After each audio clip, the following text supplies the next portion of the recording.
त्रिभुवन के स्वामी ब्रह्मा विष्णु महेश धर्म सहित प्रकट हो गए। रंतिदेव जी लड़खड़ाते हुए उठे, चरणों में गिरे। भगवान ने कहा आखिरी परीक्षा तुम्हारी, तुम इतने 48 दिन के भूखे फिर भी अपने लिए नहीं रखा और पानी तक कुत्ते को दे दिया। तुमने मुझे खरीद लिया भगवान, ये है निष्ठा, तुमने मुझे खरीद लिया, तुम जो चाहो प्राप्त कर सकते हो। प्रसंग चल रहा है, दुष्यंत पुत्र महाराज भरत चक्रवर्ती सम्राट पद पर विराजमान हुए और बहुत सी यज्ञ की 133 अश्वमेध यज्ञ। जब उनके पुत्र उनके सामने आए, छोटे छोटे थे, तो उन्होंने देखा और अपनी पत्नियों से कहा मेरी वीरता और शूरता मेरी योग्यता के अधिकारी नहीं है, मेरे योग्य नहीं। जब ये देखा गया कि अब महाराज चक्रवर्ती सम्राट भरत निसंतान है, तो देवताओं ने योग लगाया। बृहस्पति जी महाराज अपने भाई की पत्नी के उदर में गर्भ स्थापित किया, जिनका नाम ममता था। अब इतना तेजस्वी पुत्र प्रकट हुआ, बृहस्पति जी कह रहे कि मेरा पुत्र है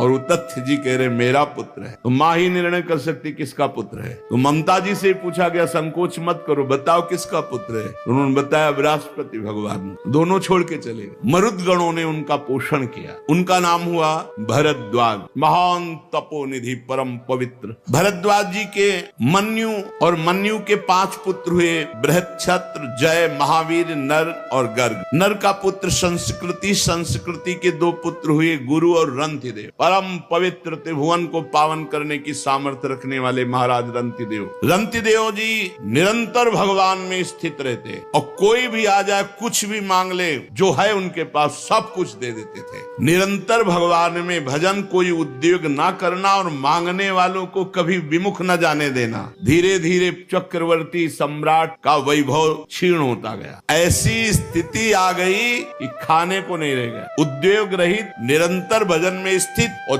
जो आ जाए मांगे सो दे दे। महाराज रंतिदेव बहुत बड़े दानियों में सर्वश्रेष्ठ, भगवत भक्तों में महान। यहाँ तक कि कई कई दिन भोजन मिलना दुश्वार हो गया। चक्रवर्ती सम्राट रंतिदेव जी पूरा कुटुंब 48 दिन तक बिना भोजन के जीवित रहा। मांगना है नहीं, क्योंकि स्वयं राजा था। मांगने वाला है, वापस जाना नहीं। स्थिति आ गई, उद्योग कुछ करना नहीं, निरंतर भजन में डूबना।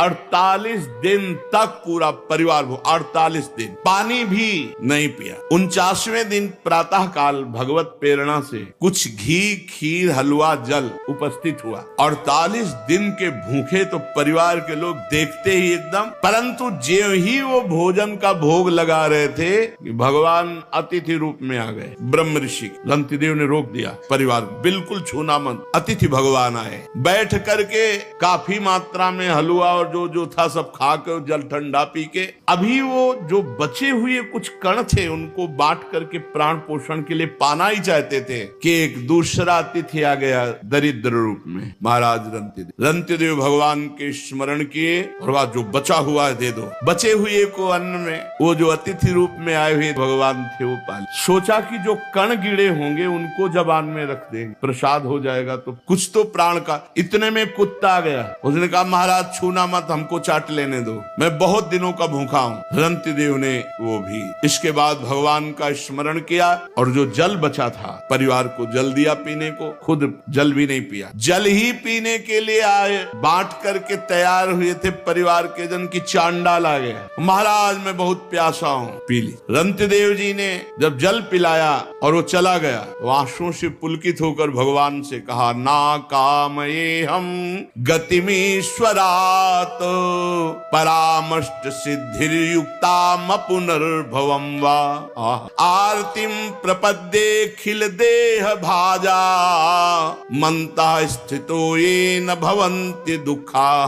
प्रभु मैं आपसे कुछ नहीं चाहता, ना आठों सिद्धियां चाहता हूँ, न परम पद चाहता हूँ, न अपना कल्याण चाहता हूँ। मुझको एक सामर्थ्य दे दो, मेरे विश्व में कोई दुखी न रहे, सबका दुख मेरे ऊपर आ जाए। कोई भूखा न रहे, कोई प्यासा न रहे, कोई दुखी न रहे, सबका दुख मेरे ऊपर आ जाए और सब सुखी हो जाए। महाराज रंतिदेव जी, ये भगवान की भक्त की महिमा। मेरे को इतनी सामर्थ्य दो कि पूरे विश्व ब्रह्मांड का दुख मैं सह सकूं, मैं स्वयं भोगूं और कोई भी दुखी न रह जाए। ये प्राणी दीन हो रहा है, कोई जल पीना चाहता है, कोई भोजन के लिए तड़प रहा है, किसी की शरीर की पीड़ा, कोई रोग से ग्रसित है, कोई शोक से, कोई मोह से। मैं नहीं सुखी होना चाहता, हे भगवान सबका दुख मुझे दे दो, सब सुखी हो जाए। क्या हृदय भक्का। रंतिदेव जी ने भगवान भगवान से जे भी प्रार्थना की तो कुत्ता, चांडाल, भूखा अतिथि और ब्रह्म ऋषि, वो कोई और नहीं थे, स्वयं भगवान ब्रह्मा, शंकर, हरि, धर्म, स्वयं मूर्तिमान त्रिभुवन के स्वामी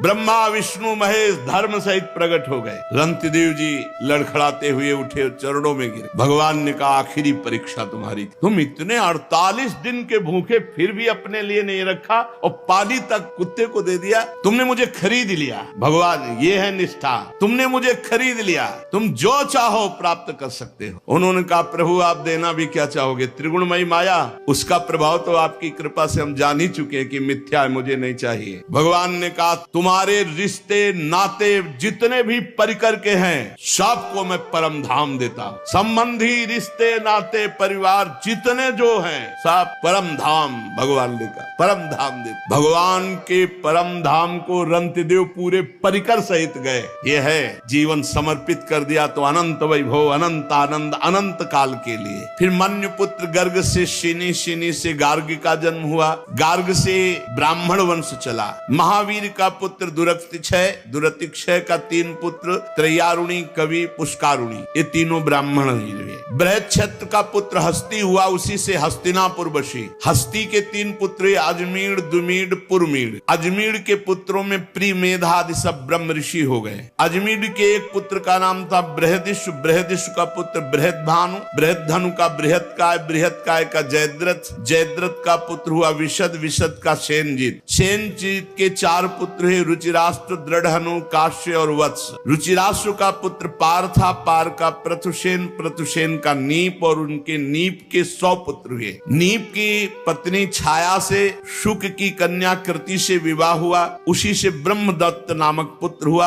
ये ब्रह्मदत्त बड़ा महायोगी था, उसने अपनी पत्नी के गर्भ से विश्वक्सेन नामक पुत्र उत्पन्न किए। विश्वक्सेन ने जैगी शब्द के उपदेश से योग शास्त्र की रचना की। विश्वसेन का पुत्र उदक्षवान, उदक्षवान का भल्लाद और ये सब बृहदिश के वंशज हुए। द्रुमीड का पुत्र यवीनर, यवीनर का कृतिमान, कृतिमान का सत्यधृत, सत्यधृत का दृढ़नेम, दृढ़नेम का पुत्र सुपार्श, ये सब भगवद वंश के हैं। सुपार्श सुमति, सुमति से सन्निमान, इन्हीं से 6 ऋचाएं संहिताएं प्रकट की हिरण्यनाभ योग विद्या के द्वारा। धर्म्यासु के पुत्र मुदगल से यमज संतान हुई, जिनका नाम दिवोदास और कन्या का नाम अहिल्या।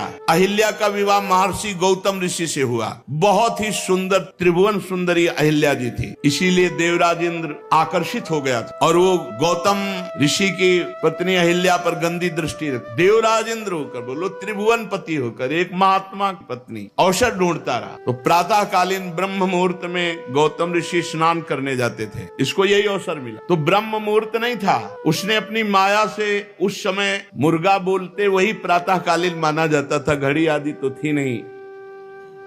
तो 2 बजे के पहले ही आवाज हुई।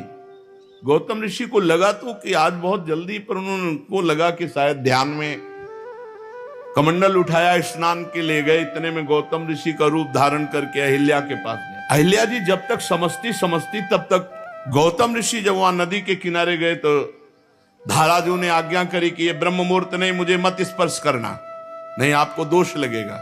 4 बजे ही धाराजी में स्नान करना चाहिए। रात्रि में जैसे 2 बजे है, 1 बजे, ये स्नान धाराजी में नहीं करना चाहिए, मर्यादा है। देखो ना, नंद बाबा गए थे तो वरुण के पार्षद ले गए थे। अब जब गौतम ऋषि वापस लौटे, उनको कुछ गड़बड़ लगा कि मेरे साथ माया के द्वारा कोई छल हुआ। इतना कौन सामर्थ्यशाली है कि मेरे को माया से वशीभूत कर ले। तो गए तो देवराज इंद्र गौतम ऋषि के रूप में अहिल्या के साथ। तो उनका कौन है तू धूर्त, जो मेरा रूप धारण किए? अब भयभीत होकर इसे अपने असली रूप में आना पड़ा, देवराज इंद्र के रूप में। कहा अच्छा, त्रिभुवन पति होकर, सर्व पूज्य होकर तू इतना निंदनीय कार्य करेगा? भग बहुत प्रिय है ना तुझे, जा 1000 भग का श्राप देता हूं, पूरे शरीर में तेरे भग हो जाए। मूत्र द्वार को भग कहते हैं। जा पूरे शरीर में 1000 भग हो जाए। अब 1000 भग हो जाए जिसके शरीर में, अब उसकी क्या दशा होगी? देवराज इंद्र है, घृणित कार्य का ऐसा दंड। चरणों में गिर पर रोने लगा। महात्मा गौतम जी के चरणों में गिर गया, रोने लगा, महाराज क्षमा करो और उद्धार करो मेरा, मैं कैसे सिंहासन पर बैठूंगा? तो बोले तब तक भोगना पड़ेगा जब तक रघुवंश में रामचंद्र जी का प्रादुर्भाव नहीं होता, तब तक भोग। और जब राम जी प्रकट होंगे, उनके दर्शन करने के लिए जाएगा, तो यही भग हजार नेत्रों में परिणित हो जाएंगे। शास्त्र नेत्रधारी भगवान इंद्र कहे गए। अहिल्या जी से कहा तुझे इतना ज्ञान नहीं कि तेरा पति का स्पर्श और अन्य का स्पर्श का कोई भेद नहीं। वो पति का रूप तो धारण कर सकता, लेकिन स्पर्श पत्थर की तरह पड़ी रही, तुझे ज्ञान नहीं रहा। जा, मैं तुझे शाप देता हूं कि तू पाषाण बन जा। तो उनका महाराज माना मेरी गलती, लेकिन आपका रूप था, बहुत विनय की। तो उनका जब भगवान श्री राम वनवास में आएंगे और तुम्हारा स्पर्श चरणों से करेंगे, तब तुम अपने स्वरूप को प्राप्त हो जाओगी। तो गौतम ऋषि के पुत्र हुए शतानंद जी, जो जनक जी के कुल गुरु पद पर विराजमान। शतानंद जी का पुत्र सत्यधृति, जो धनुर्विद्या में अत्यंत निपुण। सत्यधृति के पुत्र थे शरद्वान, ये महान धनुर्विद्या शरद्वान जी। एक दिन उर्वशी जी जा रही थी और शरद्वान जी ने देखा, तो देखते ही उनका ब्रह्मचर्य नष्ट हो गया। इतनी सुंदर उर्वशी जी। अब वो ब्रह्मचर्य मूंज में गिरा। मूंज एक लता होती, झाड़। तो उस वीर के दो भाग हो गए, उसमें पुत्र और पुत्री का जन्म हुआ। इतना तेजस्वी महापुरुषों का होता था। मूंज से पुत्र हो गए। जो पुत्र हुए वो कृपाचार्य और जो पुत्री हुई वो कृपी। महाराज शांतनु एक दिन शिकार खेलने जा रहे थे, तो वहां रोने की आवाज आई, तो देखा तो उन दोनों को दयावश उठा लिया। जो कृपाचार्य थे वो सदैव आचार्य पद पर विराजमान रहे, और जो कन्या थी वो द्रोणाचार्य जी की पत्नी बनी। दिव्यदास का पुत्र था मित्रेय। मृत्यु के 4 पुत्र हुए, च्यवन, सुदास, सहदेव, सोमक। सोमक के 100 पुत्र हुए, इनमें सबसे बड़ा जंतु उनसे प्रशत। प्रशत के पुत्र हुए महाराज द्रुपद। ये पांचाल नरेश महाराज द्रुपद, इन्होंने ही यज्ञ के द्वारा, यज्ञ करते समय उन्होंने इच्छा की, तो अग्निकुंड से भगवान अग्निदेव ने द्रौपदी जी को प्रकट, ये देवी है। और धृष्टद्युम्न पैदा हुआ, जो कवच कुंडल सहित, अस्त्र शस्त्र सहित द्रोणाचार्य का गला काटने में समर्थ। धृष्टद्युम्न का धर्म्याश्व और नरपति, ये सब पांचाल कहलाए। अजमेर का पुत्र ऋक्ष और उसके पुत्र शंबरण। शंबरण का विवाह सूर्य की कन्या तप्ती से हुआ। उन्हीं के गर्भ से कुरुक्षेत्र के स्वामी कुरु का जन्म हुआ। कुरु के 4 पुत्र हुए, परीक्षित, सुधन्वा, जन्नु, निषधाश्व। सुधन्वा से सुहोत्र, सुहोत्र से च्यवन, च्यवन से कृति, कृति से उपरिचर वसु और उपरिचर वसु से बृहद्दत्त। ये उपरिचर वसु बड़े ही महान भागवत थे। ये अपने तपोबल से ब्रह्मलोक प्राप्त किया और ब्रह्मलोक में बैठे हुए थे। वहां देवी गंगा पधारी। उपरिचर वसु की एकदम दृष्टि गई, सब सर झुकाकर खड़े हो गए, लेकिन ये गंगा जी की तरफ देखते रहे और गंगा जी भी उपरिचर वसु की तरफ देखती रही। ब्रह्मा जी ने कहा, ब्रह्मलोक की मर्यादा के विरुद्ध तुमने दृष्टि डाली, इसलिए तुम दोनों मृत्यु लोक को प्राप्त हो, और तुम्हारी परस्पर आसक्ति देखी गई, इसलिए तुम पति पत्नी के रूप में प्राप्त हो। उपरिचर वसु हुई, महाराज शांतनु के रूप में प्रकट हुए और गंगा जी ने उनको पति रूप में प्राप्त किया। बृहद्दत्त कुशाम्ब मत्स्य प्रत्यग्र चेदीप और चेदी देश के राजा हुए। बृहद्दत्त का पुत्र कुशाग्र, कुशाग्र का ऋषभ, ऋषभ का सत्यहित, सत्यहित का पुष्पवान, पुष्पवान के जहु नामक पुत्र हुआ। और बृहद्रथ की एक पत्नी से 1 टुकड़ा और दूसरी पत्नी से 2 टुकड़ा ऐसे प्रकट हुए। अब बृहद्रथ ने देखा कि तो अलग अलग टुकड़े 2 रानियों से बेकार, तो किसी वृक्ष के नीचे गड़वा दिया। जरा नाम की एक राक्षसी घूम रही थी, उसको गंध आई मांस की, तो खाने के उद्देश्य से उसको वहीं 2 अलग अलग टुकड़े थे, ऐसे उठाया और बहुत प्रसन्न होगा, जियो जियो जियो जियो।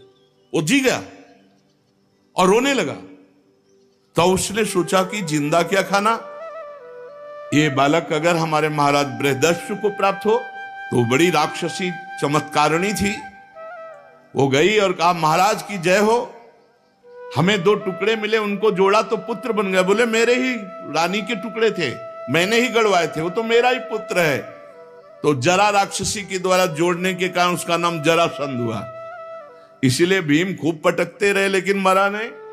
भगवान ने जब ऐसे फड़वा करके उल्टा फेंकवाया तभी जरासंध का सहदेव, सहदेव का सोमपि, सोमपि का श्रुतश्रवा, कुरु के ज्येष्ठ पुत्र, कोई संतान उनके नहीं हुई।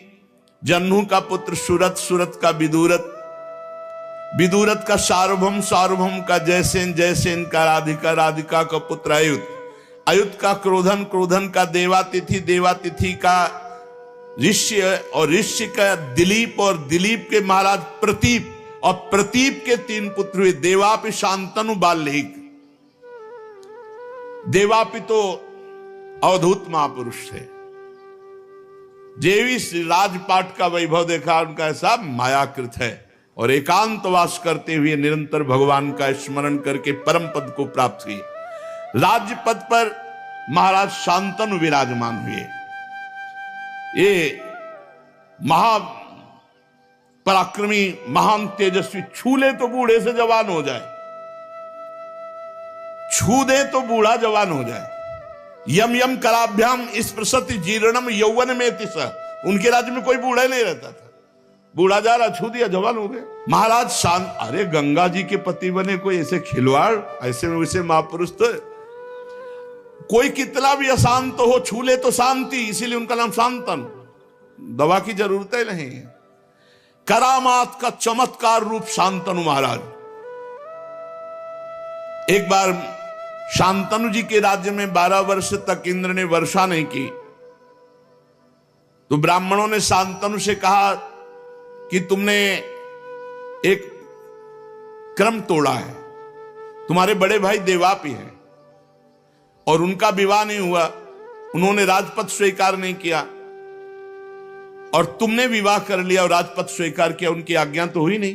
अब उनकी आज्ञा क्या, वो तो विरक्त महापुरुष। तो कहा तुम परिवेत्ता हो, इसलिए तुम्हारे राज्य में वर्षा नहीं होगी, 12 वर्ष तक वर्षा नहीं होगी। महाराज शांतनु वन में खोज की, और देवापि जब मिले तो उनसे अनुरोध किया। शांतनु के मंत्री अस्मरात ने पहले उन ब्राह्मणों को भेज दिया था सूचना देके कि शांतनु आ रहे हैं, प्रार्थना करेंगे राज्य के लिए, आपका क्या विचार है। उनका कदापि स्वीकार नहीं करें, बोले आप अपने में रहना। देवापि निंदा करने लगे शांतनु जब गए, उन्होंने कहा मुझे राज्य गृहस्थ धर्म बिल्कुल, इसलिए फिर वो लौट कर, देखो तब दोष नष्ट हुआ, फिर वो लौट करके आए तो वर्षा हो गई। कलयुग में जब चंद्रवंश का नाश हो जाएगा, तब सतयुग के प्रारंभ में यही सब सिद्ध महापुरुष जो कलाप ग्राम में इस समय रह रहे हैं, स्वर्ग से ऊपर, स्वर्गलोक, तपलोक, जनलोक, महारलोक, इनमें बड़े बड़े सिद्ध रह रहे हैं। शांतनु जी एक दिन गंगा के किनारे घूम रहे थे, तो उनको एक सुंदरी मिली, वो गंगा जी ही थी।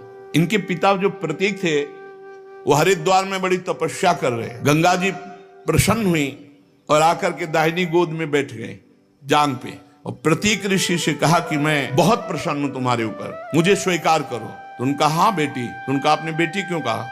बोले दाहिनी जंघा पुत्री का अधिकार। तो उनका मैं तो आसक्त चित्त होके आई थी। तो बोले मेरे पुत्र वधू तो मेरी पुत्री के समान ही रहोगी। तो गंगा जी उनसे कहा था कि आपका पुत्र हमसे प्रश्न नहीं करेगा मैं कौन हूं और मैं क्या करती हूं, ये प्रश्न नहीं करेगा। जिस दिन प्रश्न किया उसी दिन चली जाऊंगी। शांतनु जी ने देखा ही केवल गंगा जी को, इतना सुंदर गंगा जी, नजदीक गए और कहा चक्रवर्ती सम्राट महाराज शांतनु आपकी दास्ता स्वीकार करता है, क्या आप हमारी प्रार्थना स्वीकार करते हैं?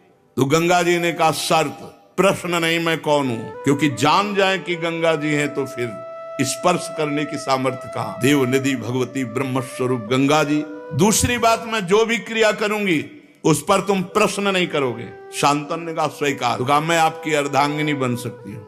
अब तो गंगा जी को रथ पे बैठा के लाए, पूरे हस्तिनापुर में आनंद की धूम मच गई। गंगा देवी तो रिद्धियां सिद्धियां सब महलों में लौटती। पहला पुत्र हुआ, सीधे उठाया और गंगा जी की धारा में जाके फेंक दिया। ये अष्टवसु हैं। भगवान वशिष्ठ जी के शाप से मनुष्य लोक को इनकी प्राप्ति हुई। विस्तार से चरित्र है। 2, 3, 4, 5, 6, 7, 8वें को जो उठा, कौन है तू? भीष्म जी 8वें, वही कौन है तू? अष्टवसुओं में वही। ऐसी मां तो मैंने कहीं नहीं देखा कि पैदा होते ही अपने पुत्र का वध कर दे, गंगा की धारा में फेंक दे। तू कौन है? ऐसी कैसी मां है तू? विकल हो गए महाराज शांतनु। गंगा जी ने कहा बस बस सावधान, तुम अब परिचय जानो, मैं ब्रह्मपुत्री गंगा हूं। हाथे जुड़ गए महाराज शांतनु। और मैं केवल साप के वशीभूत होकर आई थी, अब जा रही हूं, और ये पुत्र तुम्हें पूर्ण ज्ञानी महात्मा बना कर दूंगी। वो गंगा जी अंतर ध्यान हो। महाराज शांतनु ऐसे विरह में कि लग रहा था प्राण निकल जाएंगे। बस गंगा की धारा को देखना, गंगा जी की तरफ, गंगा जी की वही याद कि मैं जान नहीं पाया देवी गंगा हमारे पास इतने वर्षों तक रही। एक दिन वो धारा में देख रहे थे तो गंगा की धारा रुक गई। वो और प्राण की जो जिस धारा के सहारे था वो धारा भी गई। तो लगा रोक कौन सकता है? तो आगे देखा तो 9 किशोर बालक बाणों की बौछार से गंगा की धारा को रोक रहा। हे राजकुमार, कौन हो तुम इतने वीर? तो उनका मां, क्योंकि पुरुष को देखा, बोले मां। सोई गंगा जी प्रकट हो गए। अब तो महाराज शांतनु, कालो ये तुम्हारा पुत्र है देवव्रत। ये विश्व के समस्त धनुर्धरों से, जैसे भगवान परशुराम जी समस्त विद्याओं में, समस्त कलाओं में, समस्त अस्त्र शस्त्र आदि में परम प्रवीण और सत्य प्रतिज्ञ महात्मा देवव्रत, ये तुम्हारा पुत्र है। ले जाओ, तुम्हारे यश का विस्तार करेगा। उनका देवी आपका सानिध्य। गंगा जी काफी तसल्ली मिली देवव्रत से, पर विकलता गंगा जी शांतनु जी के भीष्म जी प्रकट हुए।